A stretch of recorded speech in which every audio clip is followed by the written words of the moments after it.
नमस्कार, मी प्रणिता बोरसे. आपण पाहत आहात TV9 मराठी आणि बुलेटिनच्या सुरुवातीला एक महत्त्वाची बातमी. मराठ्यांना सत्तेत गेल्याशिवाय पर्याय नाही असं वक्तव्य मनोज जरांगे यांनी केलंय. विधानसभा निवडणुकीच्या पार्श्वभूमीवर मनोज जरांगे यांनी हे वक्तव्य केलंय.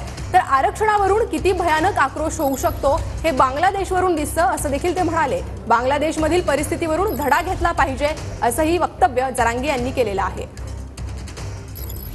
सगळ्याच पक्षातल्या मराठ्यांच्या आमदारांनी एकदा त्यांना समजून सांगणं गरजेचं आहे की आमच्या हक्काचं असणारं ओबीसीतलं आरक्षण आम्हाला द्या. आम्ही तुम्हाला संधी देतोय, आम्हाला राजकारणात नाही जायचं किंवा माझ्या समाजालाही नाही जायचं, मला पण नाही जायचं. आम्हाला त्या राजकारणात तुम्ही ढकलू नका, कारण तुमचे खूप हाल होते जर आम्ही राजकारणात आलो तर. म्हणून ही संधी आहे त्यांना. परत म्हणू नका की आरक्षणाच्या आडून यांनी राजकारण केलं. आमचा नाविलाज आहे आणि मला कुणी सांगा दुसरा पर्याय काय. जर सरकारनं आम्हाला आरक्षण नाही दिलं तर आमच्या पुढे एकच पर्याय आहे की त्या सत्तेत गेल्याशिवाय पर्याय नाही. गोरगरिबांना देणारं बनविल्याशिवाय पर्याय नाही. हे आमच्या पुढचं पर्याय आहे, त्याला नाविलाज आहे.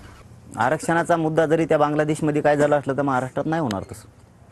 पण एक मात्र समजून घेतलं पाहिजे की किती भयानक आक्रोश असतो आरक्षणाचा. एवढी जर समज त्यांना असली आणि त्यातून जर धडा त्यांनी घेतला तर चांगली गोष्ट होईल. की जर तिथं आरक्षणासाठी असं होऊ शकतं तर आरक्षण विषय हा साधा सोपा नाही आहे.